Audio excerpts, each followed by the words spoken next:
Hey, I'm Allison from Learning at the Primary Pond. I'm a literacy specialist, and in this video, I'm going to share with you 3 great ways that you can squeeze in extra time to help your below level or struggling readers, even in your busy classroom schedule.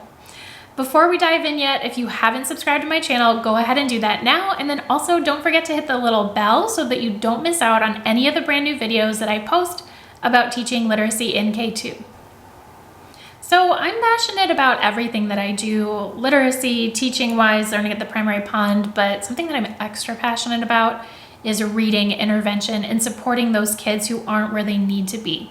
There's a huge percentage of kids, like 20 to 25%, that struggle to learn to read. That's a lot of kids.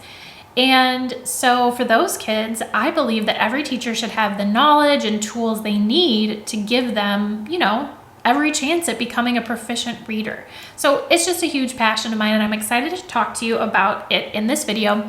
But I do also want to mention, I have a special membership. It's called the Reading Intervention Collaborative, and that membership focuses exclusively on how you can help your struggling readers get on grade level at 2 times the normal speed of development. There's a link in the caption for this video, and I'll talk more about the Reading Intervention Collaborative later on. But for now, let's talk about what you can do as a classroom teacher if you're like, okay, I see this child or this group of kids, they're struggling, and I know that they need more time, more practice, because we know that struggling readers often just need like a double dose or even a triple dose. They just need more instruction and practice than kids that are reading at grade level. So we want to give them that time, but then it's always a question of how, right? Like your day is busy, there's only one of you. I mean, it's amazing if you have an aide, but so many teachers don't. So you can be really strategic though and figure out how to squeeze in extra time, and that's exactly what we're going to talk about now. So I've got 3 strategies for you, but I have a question for you to answer in the comments first. And that is, if you feel like you've been trying to find time or you're not sure how to find time and there never seems to be enough, just type time, because I'm curious how many teachers feel this way. I'm guessing it's a lot. Strategy number 1 is to utilize help, specifically in the form of volunteers. This could be community volunteers, it could be from your local university's education department, it could even be parents, maybe a church that's nearby. So many people would love to help in your classroom. Now, when you are doing actual reading intervention with a student, you want you or another trained professional to be doing the intervention. However, often there are other small ways that they can help you sneak in extra practice time. So maybe a community volunteer could listen to a child read, or maybe they could go through some high frequency words with them or reinforce something else that you're teaching. Another option is that a volunteer could actually help keep the other kids on task so that you can truly focus on your reading intervention group.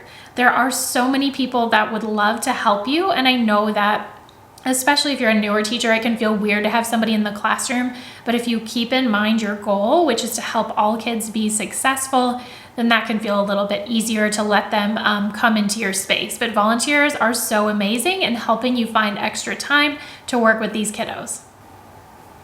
My second strategy is to look for pockets of time in your day that maybe there's like a transition or a little bit of downtime when you could sneak in some extra practice. So maybe it's at the beginning of your small group time, like the other kids are, like reading a book previously and you kind of like focus on one student.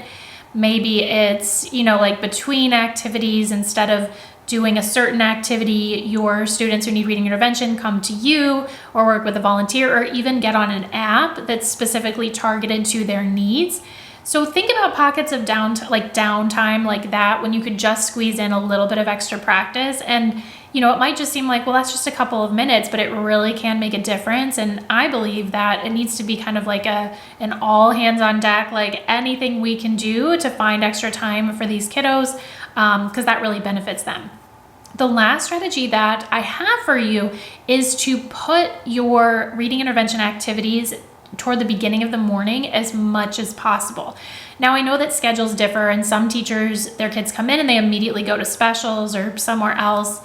And so that can be tricky. But in my experience and in the experience of many other teachers that I work with, if you put something at the beginning of the day, it's so much more likely to actually happen versus like later on in the day, because things get crazy, your schedule gets off.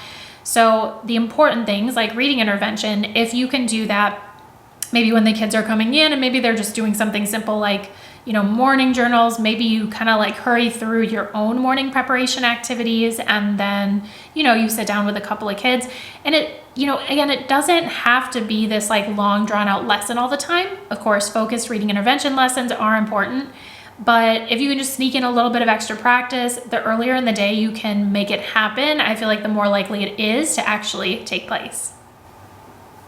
Okay, so I promised I would tell you a little bit more about the Reading Intervention Collaborative. Link is in the caption for this video, but that is a membership where you get professional development and coaching from me and some other team members of mine, so that you learn how the ins and outs, the in-depth information that you need to help your struggling readers be successful. When you join the membership, you immediately get access to the members library, which has tons of different trainings, and we give you a roadmap so that you know exactly which trainings to start on first, depending upon your goals and what your specific students are struggling with. So there's all the trainings. It's not an intervention program like with lesson plans to teach, but there are printable tools that will make it so much easier for you to do reading intervention with your students. And then there's also the coaching component, where every other week we have a live Zoom call. You come, talk to me about your kids that are struggling. We'll put together an action plan for them.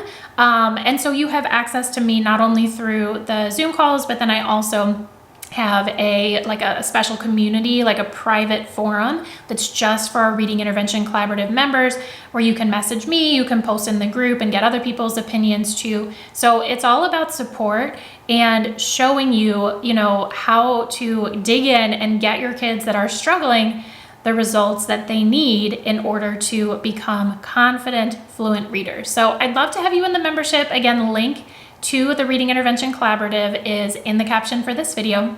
And that's all I've got for you today. So thanks so much for watching. I hope that this was helpful. Before you leave, don't forget to hit the like button, subscribe, and I will see you in my next video.